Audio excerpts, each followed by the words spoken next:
Praise the Lord. So, good afternoon po sa ating lahat. Tayo po muna ay manalangin. Panginoon, salamat po, O God, sa buhay po ng bawat isa. Salamat, Lord, at patuloy na dinadala mo sa iyong tahanan, ng iyong mga anak, upang papurihan ka at mapakinggan ang iyong banal na salita. Natunay nga po na ang salita mo, O Diyos, ang siyang nagbibigay buhay, kalakasan, pag-asa sa bawat isa. Kaya patuloy, O God, na mamusap ka sa bawat puso. Banal na Espiritu, salamat din po sa iyong presensya, sa pangalan ni Jesus. Amen. Makakapuna po tayong lahat sa presensya po ng Panginoon. Praise the Lord. So, nakahanda na po ba tayo? Amen. Amen. So, this afternoon, ang ating pong pag-aaralan ay matatagpuan in Hebrews 9 verse 14. Yan po yung text po natin sa hapon na ito, na ang sabi niya, how much more, then, will the blood of Christ, who through the eternal Spirit offered himself unblemished to God, cleanse our consciences from acts that lead to death, so that we may serve the living God. So, salamat sa ating Panginoong Jesus, dahil alam ko po, ng bawat isa po sa atin, nandun na ang nais po natin ay maglingkod sa Kanya.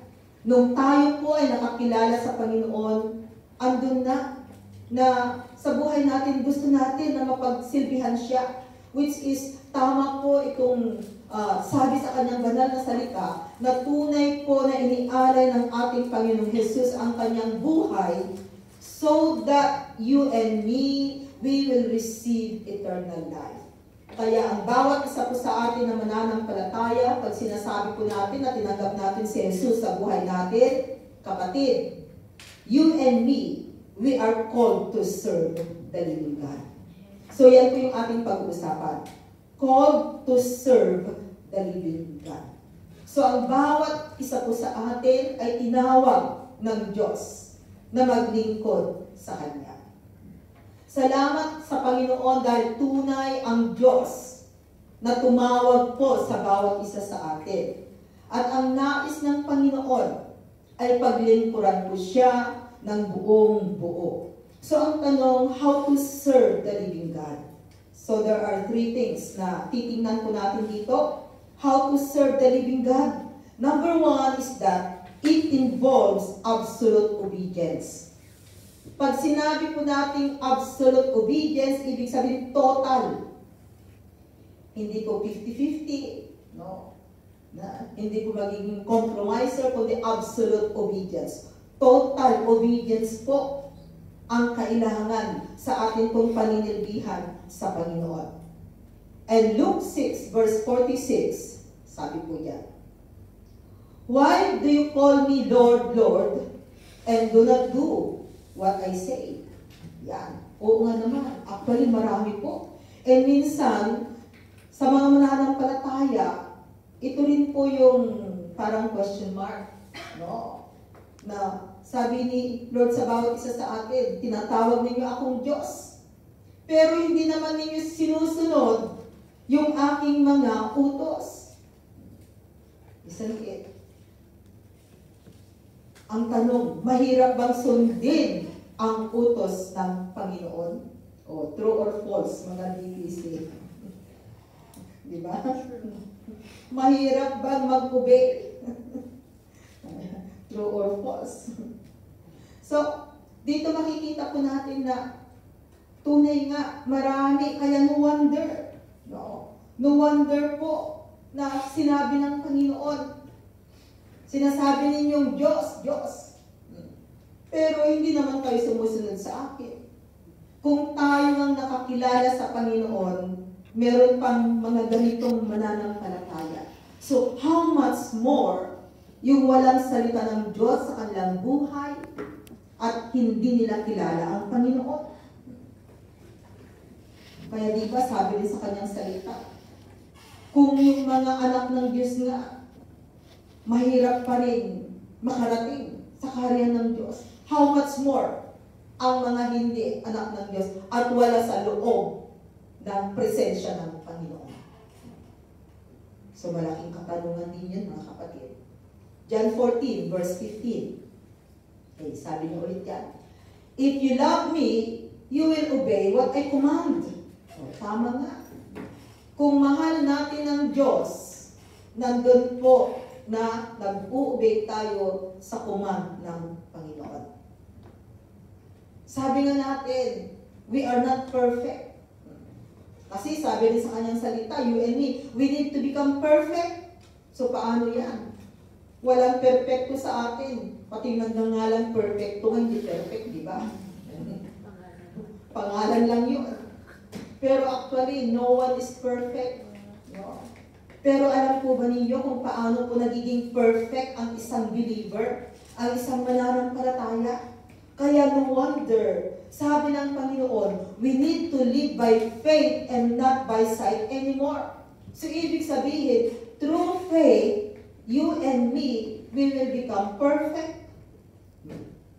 Diba? Sa lahat ng ginagawa natin, dapat yung faith natin, ano ba yung faith? To believe is to see. So believing, doon pala tayo nagiging perfect sa pamamagitan ng ating believing, naniniwala tayo na siya ang Diyos na lumalang ng lahat-lahat. Na sabi doon, do not doubt. Because doubt, yan po ay isang kasalanan sa Panginoon. Kasi kung nagdadoubt tayo, sinasabi natin na, naku, hindi ako nagtitiwala sa Diyos. Kulang ang tiwala ko sa Kanya. So yung faith po natin, kaya yung faith ng bawat isa ay kinakailangang mag-grow. Palagi ko pong sinasabi na ang kahalintulad po natin ay umaakyat tayo doon sa mataas na bundok. Oh. Ano po yung pinakamataas na bundok? Mount Everest. Right? Ayun. No. Na ang aim po natin ay makarating doon sa tuktok. Which is, pag nakarating ka doon sa tuktok, ibig sabihin, we are already there in our final destination. So, ganun po, dapat yung faith natin paakyat, pataas. Na sa pag-akyat natin, marami tayong nai-encounter. Maaaring minsan madapa ka, pero still pa rin, natatayo ka at ipagpapatuloy mo ang pag-akyat. So mga kapatid, ganun po dapat yung faith po natin, paakyat. Ascending faith, ika nga. Kasi alam natin na pagdating natin doon, perfect life talaga. To be with the Lord. Kasi yun yung kanyang pangako. So, yung paninilbihan natin sa Panginoon, it involves absolute obedience. Kaya no wonder, no? Ang Matthew 7 verse 21, kaparte na po yan. Verse po yan ng free believers. Kasi kung nag-preach ang ating mahal na bishop, hindi nawawala ang Matthew 7 verse 21. Sabi doon, not everyone who says to me, Lord, Lord, will enter the kingdom of heaven, but only he who does the will of my Father who is in heaven. Maraming tumatawag ng Diyos ko, Diyos ko. Kung nangangailangan ng tulong ng tao, maririnig mo sa kanilang bibig. Nasasabihin, Diyos ko, tulungan mo ako. Yan, ang binabanggit ng tao. Pero sabi sa kanyang salita, hindi pala lahat-lahat ng tumatawag ng Diyos ko ay makakarating sa kaharian ng Panginoon. Kundi yun lamang sumusunod sa utos ng Diyos Ama. So paano po natin malalaman ang utos ng Panginoon? We have the Word of God.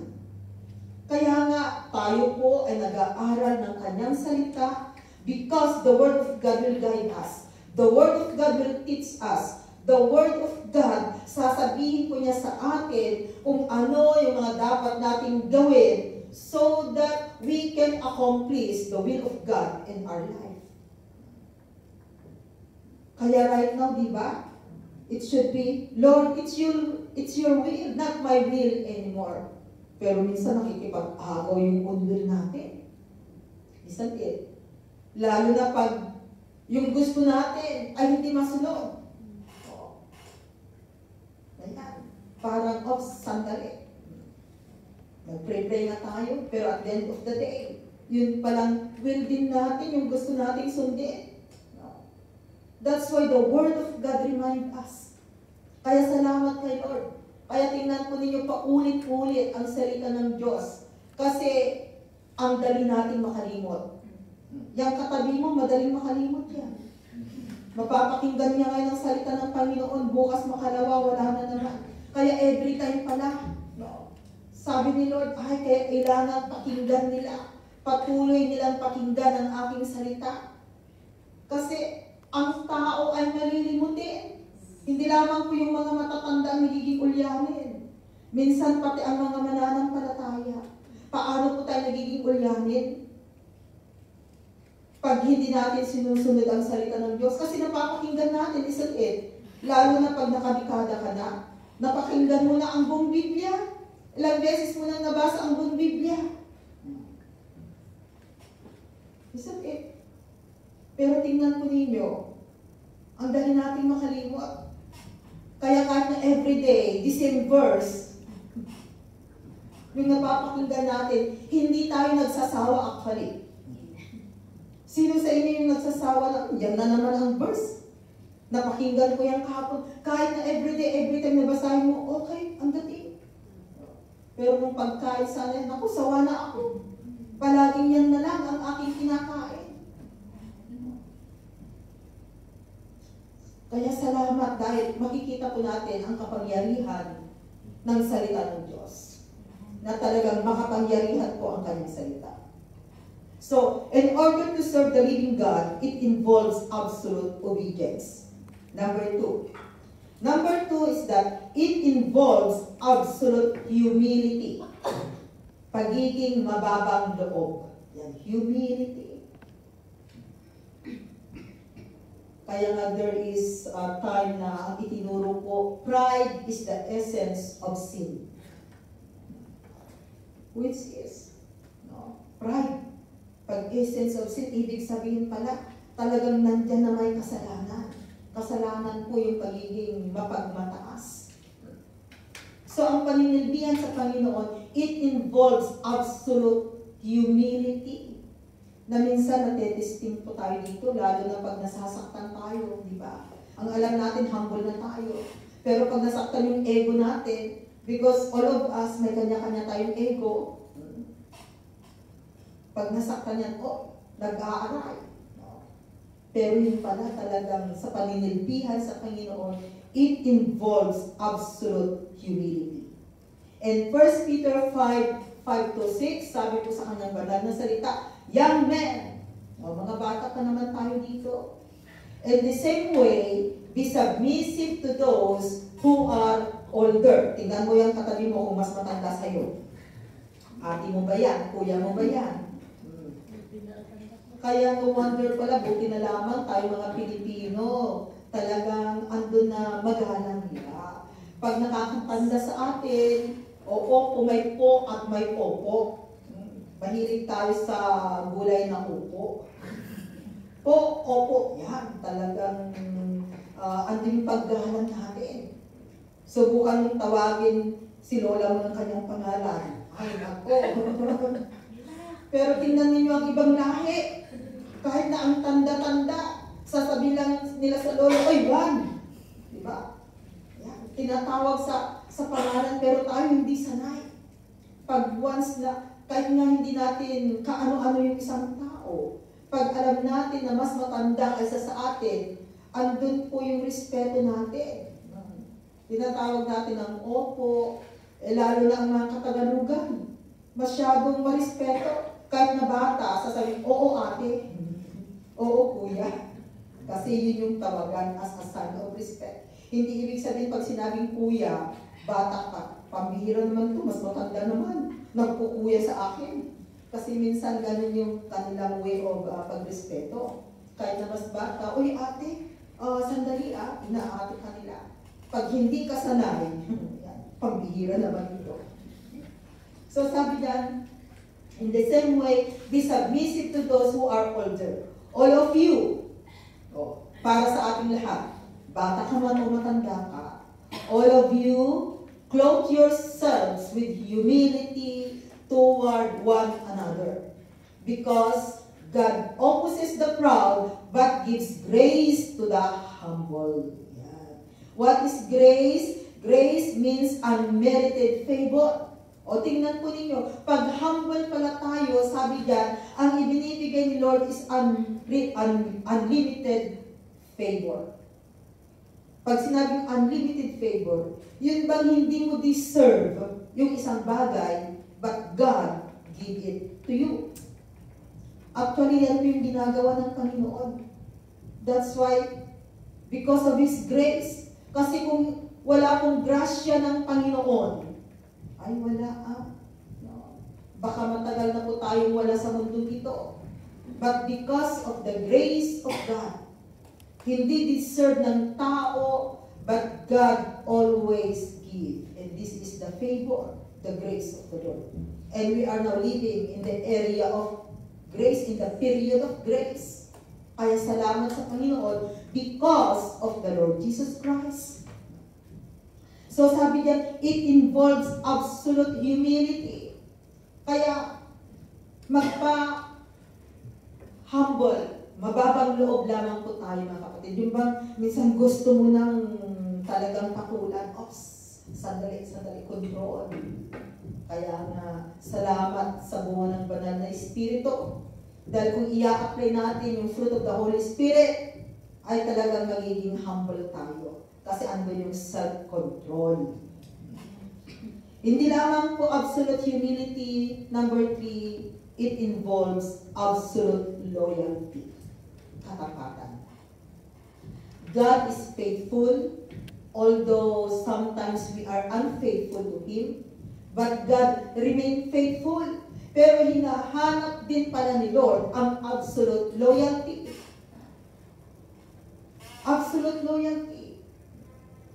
Kaya kung tapat tayo, ay lalo magiging tapat ang Diyos. In Galatians 1, verses 6 to 10, sabi diyan, I am astonished that you are so quickly deserting the one who called you by the grace of Christ and are turning to a different gospel. Ito yung nangyari sa kanila. Yung napakinggan nila na salita ng Panginoon, parang may narinig siguro silang mga false teaching. Ayun na, nagdadoubt na sila. Hindi na sila nagiging tapat, sabi diyan. And then next verse please. Which is really the gospel at all. Evidently, some people are throwing you into confusion and are trying to pervert the gospel of Christ, which is nangyayari na po ngayon. Kaya napakarami po mga false teaching. Kaya dapat mag-ingat tayo at alam po natin ang salita ng Panginoon and remain faithful because the word of God is true. And then sabi po niya dyan sa verse 8, but even if we or an angel from heaven should preach a gospel other than the one we preach to you, let him be eternally condemned. Verse 9, as we have already said, so now I say again, if anybody is preaching to you a gospel other than what you accepted, let him be eternally condemned. Kaya tingnan po ninyo mga kapatid. And I am now trying to win the approval of men or of God. Or am I trying to please men? If I were still trying to please men, I would not be a servant of Christ. So ibig sabihin, tumayo po tayo sa katotohanan, remain faithful, dahil alam po natin na ang Diyos na tumawag sa bawat isa sa atin, He is a faithful God. So, hinahanap ni Lord yung ating katapatan. No? Be faithful, even in the small things na ipinagkaloob ng Panginoon sa bawat isa sa atin. Diba sabi niya doon, pag makitaan ka na you are tapat, God is able to entrust more unto you. Dadagdagan ng Panginoon. Katulad ng talent na yan, nag-iisa na nga, hindi siya naging faithful. So, nawala pa. No? So, God, makikita natin dito na in order to serve the living God, it involves absolute loyalty or faithfulness. Katapatan. There are hindrances to serve God. So, tingnan naman po natin yung mga hindrances. May mga nakakapag-hinder po kung bakit ang isang mananampalataya, ang isang tinawag ng Panginoon, ay hindi po makapaglingkod sa Diyos ng buong puso at buong katapatan. Na kung tutuusin, yung sabi natin kanina na how to serve the living God, yung involves obedience, absolute humility, and absolute loyalty. Kung gugustuhin natin, we can, isn't it? Kaya natin ito, na pwede tayong maging absolute obedience, absolute humility, and absolute loyalty sa Panginoon. Pero merong hindrances. So tingnan natin. Hindrances to serve God. Number 1 is that service to the wrong master. Ito kaya may naghihindrance kasi minsan no, hindi mo alam kung sino yung pinaglilingkuran mo, kung sino yung tunay mong pinaglilingkuran. In Matthew 6 verse 24, sabi niya, no one can serve two masters. Either he will hate the one and love the other, or he will be devoted to the one and despise the other. You cannot serve both God and money. Hindi pwede pong pagsabayin, kaya tingnan po ninyo. Pag araw ng day off at mas nanalisin pa, di ba, sayang naman. May part-time ako ngayon, di ba, sa susunod na lang. Tingnan ninyo, pag once na ginawa na ng isang mananampalataya yan, ayan, nagkakaroon na ng reason para siya ay mapalayo sa Panginoon. Kasi uunahin yung pera. Kaya nga di ba, palagi natin sinasabi, seek ye first His kingdom and His righteousness, and all these things shall be added unto you. Memorize na po natin yung verse na yun. Talagang dapat i-apply natin sa buhay natin. Na kung ang Diyos ang namumuna sa buhay, no, anuman ang pangangailangan, God is able to provide unto us. Kaya sabi dito, you cannot serve both God and money. Kaya tingnan po ninyo, pag nandun na po na nakafocus ka doon sa pera, pag mahal mo na ang pera, no, pati obligasyon sa Panginoon, mahirap ibigay. Kasi nandun na iba na yung mahal mo. Pero kung hindi mo mahal yung pera, although all of us, we need money. Money is very important in our life. Pero ang mali doon, the love of money is the root of all evil. Ang pera ay hindi po masama. Ang masama, if you love the money. Kaya sabi doon, the love of money is the root of all evil.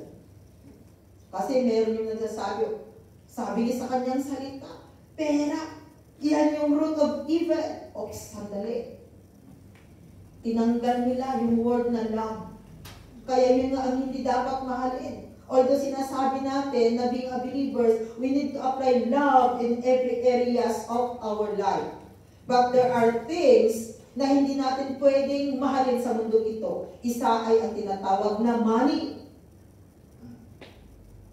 Money. Love of the world. Yan ang sabi sa banal na salita na hindi dapat mahalin. So except sa mga bagay na yan. But for us, of course, we need to exercise love in every areas of our life. Pero sabi diyan, you cannot serve both God and money. Kaya tingnan natin, pag pagpipiliin tayo, of course, pipiliin natin ang Diyos. Manilbihan sa Panginoon. Because we believe God is able to provide our needs, ang pangangailangan natin. And we also believe na kung ibibigay natin ang para sa Panginoon, God is able to sustain us. Kaya nga sabi ko nga, no, pag nandun po na, siyempre, nagbibilang kami, nagre-resibo, and then, sabi ko, kasi hindi pare-pareho yung givings, isn't it? Hindi pare-pareho yung givings. So, pag nandun, ay, salamat sa kapatid na ito, makikita mo yung kanyang faith, kasi kung tutuusin, Yung ibinigay niyang ganito, i-convert mo yan sa peso, malaking halaga na. Pero, willing. No? So, Lord, bless the employment. No? I-meet mo ang pangangailangan niya, even the needs of her family. Kaya, andun yung prayer. Kaya bago nga namin bilangin yung mga ibinigay ninyo, pinag-pray namin na ang bawat kamay na nagbigay para sa Panginoon, pagpapalain ni Lord, protect the employment, no? Bless the family, no? Sustain their needs. Yan. Diba, hindi nababayaran ng salapi yung pera? Yes. Yun pala yung ibinibigay natin. Aside from that, na tunay ang salita ng Panginoon, na pagpapalain tayo, ibabalik ni Lord, siksik-liglig, umaapaw. May kasama pang prayer. So praise the Lord. Ganyan po. Kaya nga, it is by faith. No? By faith, even in that situation, talagang ang anak ng Panginoon, sila po ay namumuhay na kasama dapat ang pananampalataya. Romans 6:16 to 17. Okay, sabi niya, don't you know that when you offer yourselves to someone to obey him as slaves, you are slaves to the one whom you obey, whether you are slaves to sin, which leads to death, or to obedience, which leads to righteousness. Next verse. But thanks be to God, that though you used to be slaves to sin, ganito tayo noon, alipin po tayo ng kasalanan. Kaya nung tayo po ay alipin ng kasalanan, parang hindi natin napapansin na parang okay lang yung mga pinagsasabi natin na mga masasamang salita, yung ginagawa natin, pagmumura natin, parang okay lang. Kasi alipin tayo ng kasalanan, but praise the Lord. Because we are no longer slaves to sin. Kundi, meron akong Kristo na naghahari sa buhay natin.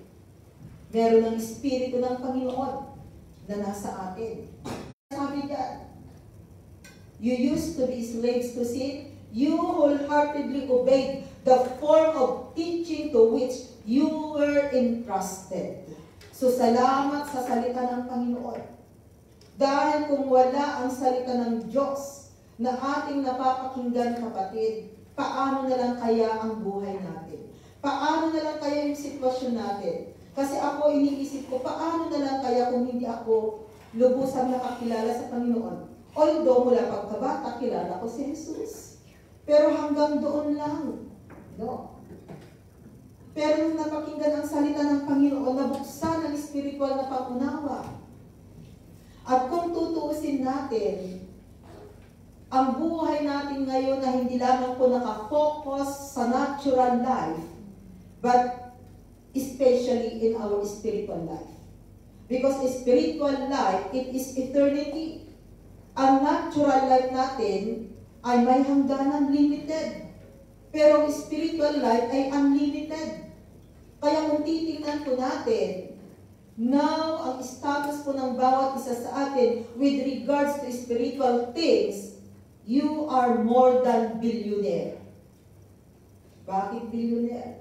Because everything, sabi doon sa kanyang salita, lahat po ay ibinigay ng Panginoon para sa iyo. All spiritual needs na hindi kayang mapantayan ng pera. Kaya kung spiritual things ang pag-usapan, talo pa natin ang billionaire. Billionaire tayo spiritually. Pero naturally, sandali, kinakailangan magtrabaho para magkaroon ng pera, may pambili. Because we are still in this world. At alam naman natin na kung tayo po ipagkakatiwala natin sa Panginoon, God is able to help us. Kasi hindi naman nais ni Lord na makita ang bawat isa sa atin na naghihirap. Kaya nga, sinasabihan niya tayo kung ano yung mga dapat gawin so that makapamuhay tayo sa mundong ito ng maayos, makapamuhay tayo sa mundong ito na may i-enjoy natin in spite that we are still in this world. Yan po ang nais ng Panginoon. At nagiging kontento tayo sa buhay natin. Because God knows kung ano po ang pangangailangan ng bawat isa sa atin. Kaya nga tayo nananalangin, kaya nga tayo nagtitiwala sa Diyos, kaya nga tayo naglilingkod sa Kanya, dahil alam natin na kung susunod tayo sa Kanya, ang buhay din natin sa mundong ito ay magiging maayos at magiging payapa. Dahil yan po ang pangako ng Panginoon. Because the salvation that God has given to us is holistic. Pag sinabing salvation is holistic, salvation in every areas aspect of our life. Pagpapalain ng Panginoon. So, hindi lamang po sa mga material things, even in our relationship, pwede niyang ayusin kahit na magulo ang pamilya, is okay. Yes. Yan po ang ginagawa po ng Panginoon.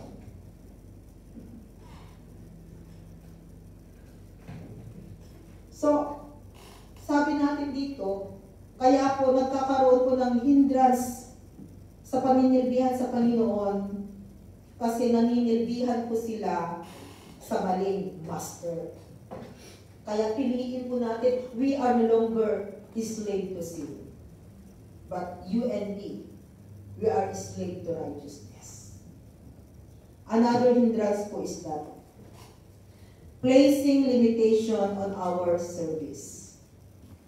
Marami ito. Minsan sa atin, mag-MC ka nga, ay hindi ko kaya.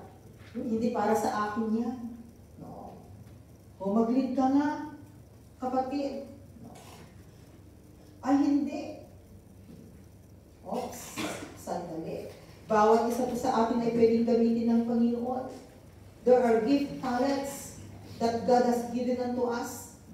And most especially, our availability. Kailangan po. Willingness and availability. Alam po ba ninyo kung meron sanang gagawa ng classified ads ang Panginoon? Yun ba ilalagay niya doon sa newspaper? Wanted. Wanted in the kingdom of God. Ang ilalagay ni Lord doon. I am looking for those who are willing and available. Yun yung characteristic doon na hinahanap ni Lord. Willingness and availability. Because if you are willing and if you are available, God is able to give you the ability. Kaya kapatid, kada sinasabi mo, ay hindi ko yan kaya. Kasi wala akong ability. Ang tanong, willing ka ba at available? Yan ang tanong. So, if you are willing and available, pasado ka kapatid. No. Pasado ka. Why? Because God is able to give you the ability. Ability. Kaya nga anointing and authority, they are separate. Diba? Kasi minsan meron yung mga nasa mataas na posisyon pag wala namang anointing. Because the anointing, it came from the Holy Spirit. Ang authority position na ilagay lang dyan without anointing. Kaya, huwag nating lagyan ng limitasyon yung sarili natin. Huwag nating sasabihin ako, hindi ko kaya. Hindi ko kaya. Kung pinagkatiwalaan ka na ni Lord, ba't hindi mo pagkakatiwalaan ang sarili mo? Kasi minsan nakapokus tayo doon sa ating weaknesses. Sabi naman sa kanyang salita, when we are weak, God will give us strength. Ang mahalaga doon, yung sabi na natin yung willing at saka available. Aanhin mo naman yung maabilidad. Matalino nga, maraming gift. Hindi naman siya willing. Hindi naman siya available. Pag sasabihin mo, hindi, may gagawin pa ako ganito, wala akong oras. So, paano mo yun magagamit? Matalino nga. Maraming ang gift. Ang Diyos po ay matalino, alam niya. Kaya yun yung qualification na hinahanap ni Lord. Willingness and availability.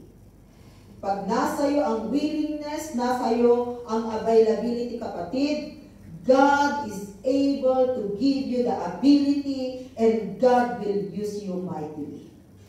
Amen. Kasi si Lord ang nagbibigay po ng ability through the power, through the anointing of the Holy Spirit. Kaya pag ginamit ka, praise the Lord. Mapalad nga po tayo. Alam po ninyo, kayo mga weekdays, mapalad kayo. Kasi tingnan po ninyo, general function po kayo. Andun yung chance ninyo na talagang magamit ng Panginoon. Subukan nyo kayang pumunta ng Sunday group. Eh marami sila. Talagang nakakonsentrate ka lang talaga sa ministry mo. Kaya ang tumatayo lang dito pag Sunday ay nasa mga music ministry. Hindi nila pwedeng sabihin doon sa prayer or sa education na, oy, kayo nga ang mag-lead. Hindi sila. Pero kayo, you have all the opportunity. You become music ministry, you become prayer, education, evangelism. Nasa inyo po, general po ang ginagawa ninyo. Kaya, mas lamang po kayo with regards kung gusto nating paglingkuran ang Panginoon. Mas marami kayong opportunity. Kasi lahat ng ministry pwedeng gawin ng weekdays. At saka kung tutuusin, tingnan po ninyo. Kung sa loob ng isang linggo ay isang buwan, maaaring 2 times ka, di ba? 3 times. Kung hindi mag-MC, mag-lead ka, mag-gitara, ayan, mag-switzer, palitan lang kayo. Eh kung nasa Sunday ka, it's good kung sa loob ng 6 na buwan makapag-MC ka minsan. Because there are 5-fold ministry. O, once a month sila. In a ministry, ilang kayo members doon. Kaya it's good kung makapag-MC ka sa loob ng isang taon, once or twice. Pero for us weekdays, ay ang dami nating opportunity. Kaya praise God. Kaya wag nating sayangin. Enjoyin natin. At lalo na ngayon at talagang naka-Facebook tayo, naka-YouTube, isn't it? So praise the Lord. So do not limit our service. Exodus 3 verses 10 to 12. Sabi niya. So now go, I am sending you to Pharaoh to bring my people, the Israelites, out of Egypt. Ito yung utos ni Lord kay Moses. Verse 11. But Moses said to God, who am I that I should go to Pharaoh and bring the Israelites out of Egypt? Oh, may pinagmanahan pala yung iba. Nagmana kay Moses. Kasi si Moses ganito. And then, in verse 12, sabi diyan, and God said, I will be with you. Tingnan po ninyo, ito yung pangako ng Panginoon. I will be with you, and this will be the sign to you that it is I who have sent you.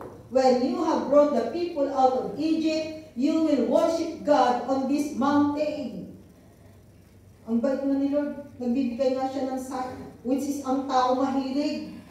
No, humingi ng sign. O sige Lord, kung talagang tinatawag mo ako Panginoon, diba? Meron kang prayer. Tingnan ko Lord. And then, makikita mo. Ganyan ang tao, naghahanap ng sign. So, dito, makikita po natin na si Moses, no? Parang meron siyang pangamba, no? Pero God confirmed it that he was called by God. At alam natin ang kwento ni Moses, as he willing to obey, although may mga weaknesses siya na nagawa sa kanyang buhay, But still, God used him mightily. At siya po yung Bible character na makikita po natin dito na kinakausap ng Panginoon harapan. Face to face. Na kinakausap niya si Moses. Imagine that. No? Si King David, hindi face to face. Isn't it? Pero tingnan po ninyo si Moses. Pagdating kay Moses talaga, makikita po natin, he's not perfect. Diba? Pati nga yung pagsasalita niya, sabi niya, hindi ako marunong magsalita. Sabi ni Lord, anday mo kapatid mo, si Aaron. So wala tayong pwedeng maidahilan kay Lord. Pag was na tinawag ni Lord ang bawat isa sa atin, no, huwag natin sasabihin, ay Lord, hindi pa ako handa. Lord, ganito. Dahil ipro-provide ni Lord para lamang ipakita na ikaw at ako ay tinawag niya. Kaya mga kapatid, no, this is hindrance pag nilalagyan po natin ng limitation yung ating paninilbihan. Hindi, Lord, ganito lang yung pwede kong gawin sa'yo. Baka meron ka pang hindi nadi-discover, sister, na talento mo, gift na ibinigay ng Panginoon. Kaya, yan. Okay, number 3. Number 3 hindrances to serve God is that possessing certain attitudes. Anong klaseng attitudes? Ito yung minsan. Pag sinabing attitudes, it speaks about our characters, behavior. Yan yung mga naghihindrance minsan sa ating paninilbihan sa Panginoon. Hebrews 6 verses 11 to 12. Sabi diyan, we want it of you to show the same diligence to the very end in order to make your hope sure. Verse 12. We do not want you to become lazy. That is one hindrance, tamad.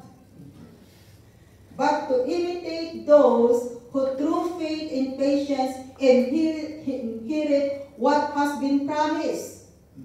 Kaya wala pong tamad ng Kristiyano. No, especially pag araw ng day off natin. Ay, day off ko ngayon. Oh. Alam niyo ang time ngayon, tinitingnan ko, pag Saturday and Sunday, 10 o'clock na wala pang tao. Saka lang nagdadatingan pag tumayo na ang preacher, no, nagdadatingan at pag natapos na ang mensahe, puno na. Ibang-iba. No. Yes, ibang-iba. Sabi ko, ibang-iba. So, dito lamang makikita na natin. Parang tinatamad na sila, especially ngayon at taglamig. It's good kung wala sila dito at nandun sa labas, nag-i-evangelize, it's good. Eh, paano kung sasabihin na, di ba, Lord, day off ko ngayon, pagod ako within the week, Lord. Naiintindihan mo naman, Lord, kaya mamaya na lang ako. O, sandali. Hindrance in serving the Lord. No? Pagiging tamad.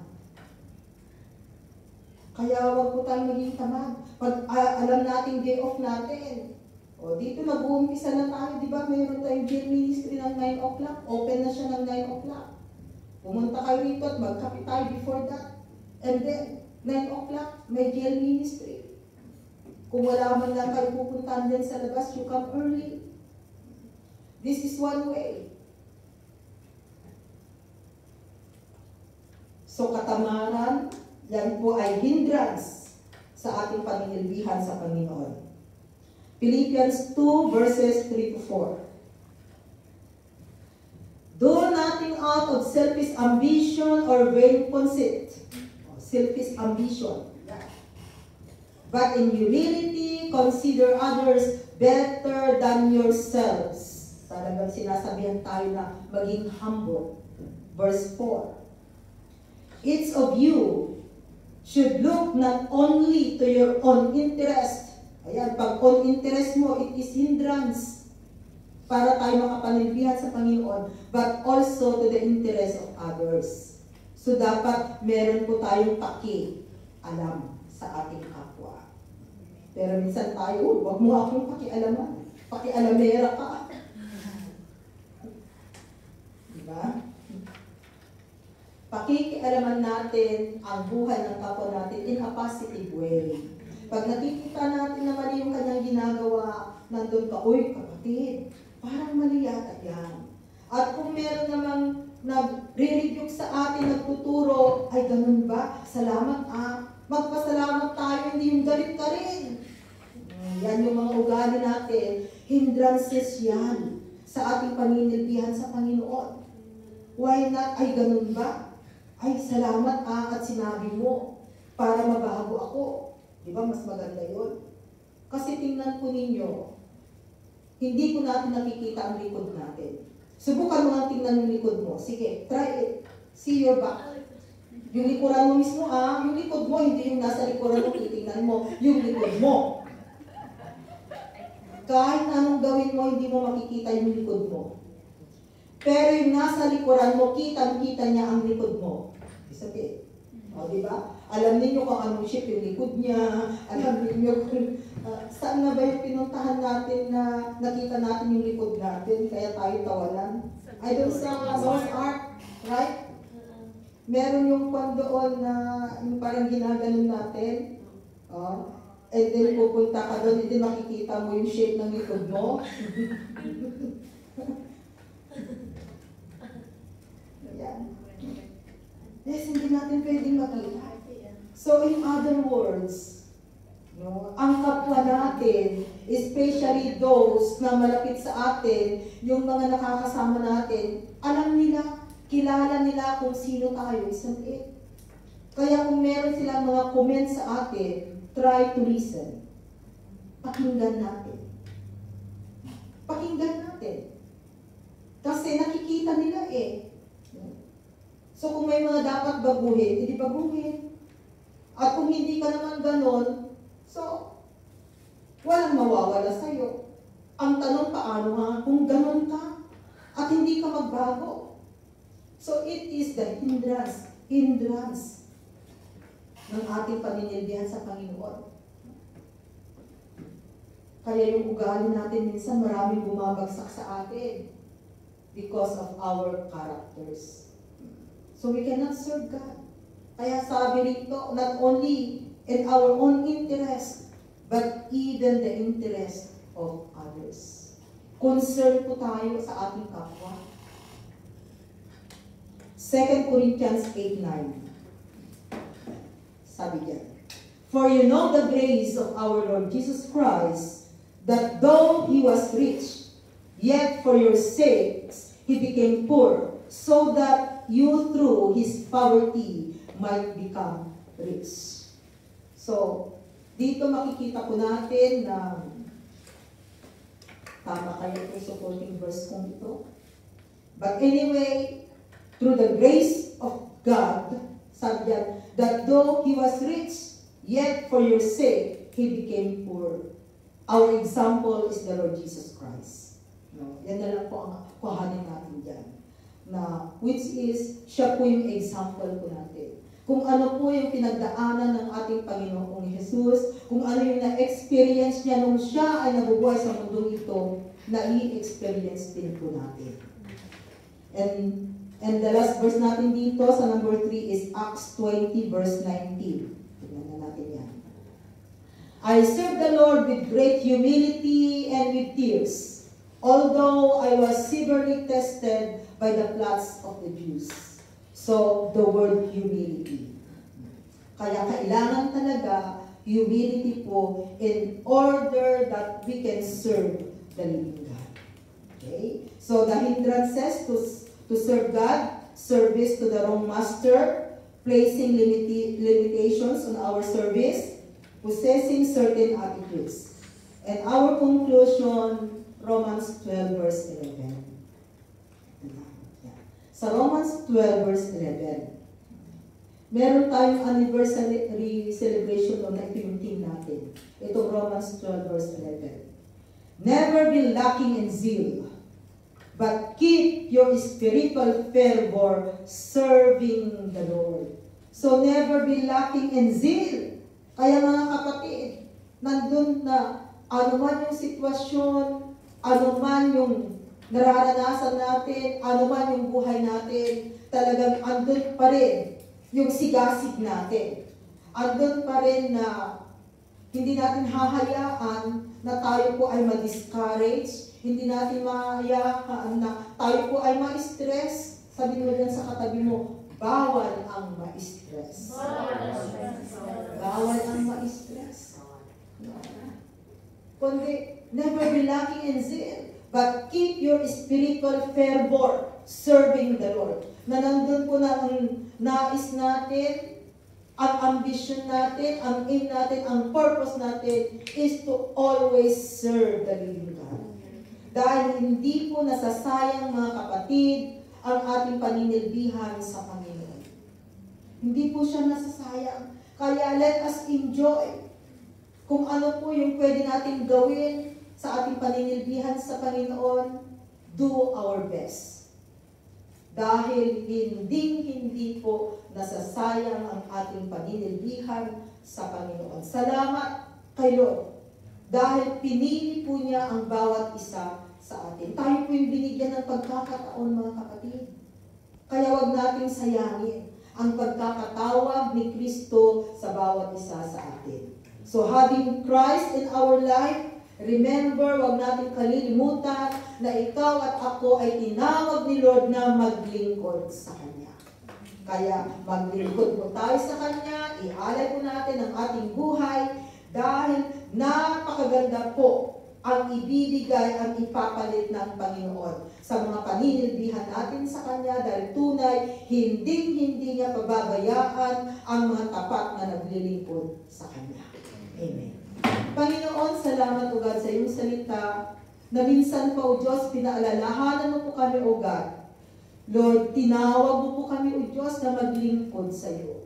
Kaya tulungan mo, turuan ang bawat isa sa aming kahinaan, palakasin mo kami o Diyos sa mga talento gift na ibinigay mo po sa amin o God. Nandun po sana o God yung desire namin o God na magamit ito to give glory to your holy name. Salamat Lord dahil pinagkatiwalaan mo ang bawat isa.